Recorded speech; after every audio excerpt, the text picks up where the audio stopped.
नमस्कार। खबर हरियाणा से है। हरियाणा के बहादुरगढ़ में शनिवार रात को एक घर में ब्लास्ट हुआ और 4 लोगों की उसमें मृत्यु हुई थी। दरअसल घर का जो मुखिया था हरपाल, उसके घर में पहले ये सामने आया था कि इस घर में एक ब्लास्ट हुआ है। वो ब्लास्ट जहाँ तो एसी का कंप्रेसर फटने से हुआ, जहाँ फिर घरेलू सिलेंडर से ये ब्लास्ट हुआ, जिससे इस परिवार के 4 लोगों की मृत्यु हो गई थी। लेकिन अब जो है इस मामले में एक सनसनीखेज खुलासा हुआ है।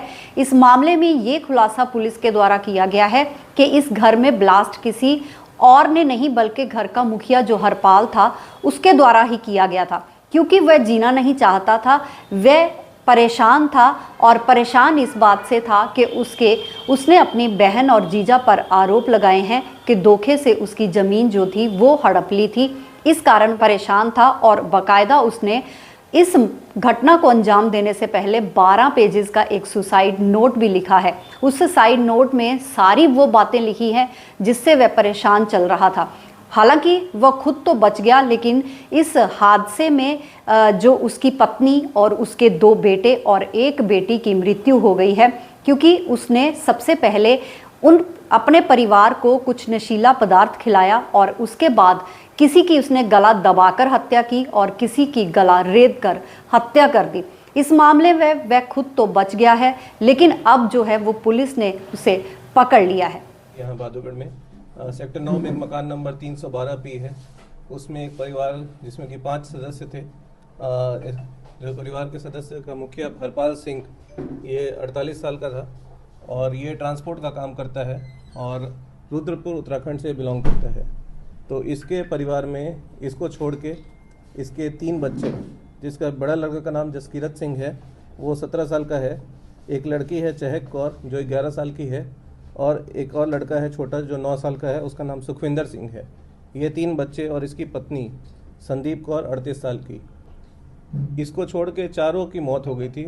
जो सर्च किया और घर में हमें एक डायरी बरामद हुई। उस डायरी में हरपाल सिंह ने एक 12 पेज का नोट लिख रखा था उस डायरी में कि वो अपनी सगी बहन और अपने जीजा से परेशान है और उस परेशानी के कारण उसने ऐसा कहा उस नोट में कि वो सब आत्महत्या करना चाहते हैं, सारे परिवारगण। तो जैसा कि हमें इस पे शक था कि पूरे परिवार का ब्रेन वॉश करके किसी ने पहला स्टेप उठाया होगा। मौके पे जब हमने ध्यान से देखा तो वहाँ मौके पे हमें पेट्रोल की भी बोतल मिली, जिससे कि यह प्रतीत हुआ कि इसमें आग लगाया गया है, ना कि कोई एसी का नेचुरल ब्लास्ट है, कोई ऐसा कंप्रेसर में फॉल्ट की वजह से ब्लास्ट है।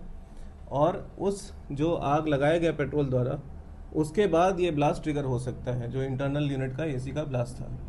तो उसके बाद हम इसकी तलाश किए और ये पीजीआई से डिस्चार्ज हो चुका था, जिसके बाद इसको जब ट्रीटमेंट इसका ओवर हो चुका था, पीजीआई से डिस्चार्ज हो चुका था, इसकी तलाश के बाद इसको हमने पकड़ा और इससे पूछताछ की गई, जिसमें इसने स्पष्ट रूप से ये कबूला है और पुलिस को और भी डिटेल्स सच्चाई में बताई है कि इसने कैसे अपने परिवार को पहले मार के, सभी को एक एक करके पहले मार के फिर उसके बाद उनको जलाया और खुद भी इसे पता नहीं कि उसके बाद क्या हुआ, क्योंकि इसने परिवार के सभी सदस्यों को नींद की गोली दे रखी थी और हैवी डोज ऑफ जो सेडेटिव्स है वो इसने भी ले रखे थे। और ये पूरे परिवार को एक एक करके ख़त्म करने के बाद इसकी हिम्मत नहीं हुई और ये खुद बच निकला था। तो इसीलिए हमने हरपाल सिंह के खिलाफ हत्या का मामला दर्ज किया है और इसे आज गिरफ्तार किया है। जैसा कि अभी मैं बता रहा हूँ कि ये खुद भी पूरी तरह से ठीक नहीं है, इसे पूरी तरह से याद भी नहीं है कि इसने क्या क्या किया है, लेकिन इसने ये भी बताया है कि इसने बच्चों को कुछ तेज़धार हथियार भी मारे हैं, जिसके चोट के निशान हमें मौके पे दिखे भी थे और मौके पे कई कुछ मलबा जो है वो बिखरा हुआ था। जैसा कि इसका जो नोट मिला है, हमें जो डायरी मिली है इसकी, उसमें ये कहता है कि ये अपने जीजा से और अपनी बहन से तंग है और उसका कोई प्रॉपर्टी का विवाद होगा, बट वो काफ़ी पुरानी बातें हैं और इमीडिएट ट्रिगर जो है इसका शायद वही परेशानी रही होगी, बट जो इसने क्रूरता की है वो काफ़ी सेंसेशनल थी और हमने काफ़ी डिटेल में इसको रात में काफ़ी लेट तक इस पर वर्क करके हमने इस केस को सॉल्व किया और मौके से क्लूज उठाए हैं। कि इन्वेस्टिगेशन में हर व्यक्ति जो इस पूरे केस में इन्वॉल्व है किसी न किसी तरह से, उनसे पूछताछ की जाएगी और उनका दोष जो है अगर होता है तो उस हिसाब से कार्रवाई की जाएगी। किंतु जो प्राथमिक दृष्टि पे ये काम है, ये क्रूरता का काम है और इस क्रूरता के लिए पहला जो आरोपी है हमारा वो खुद हरपाल सिंह ही है।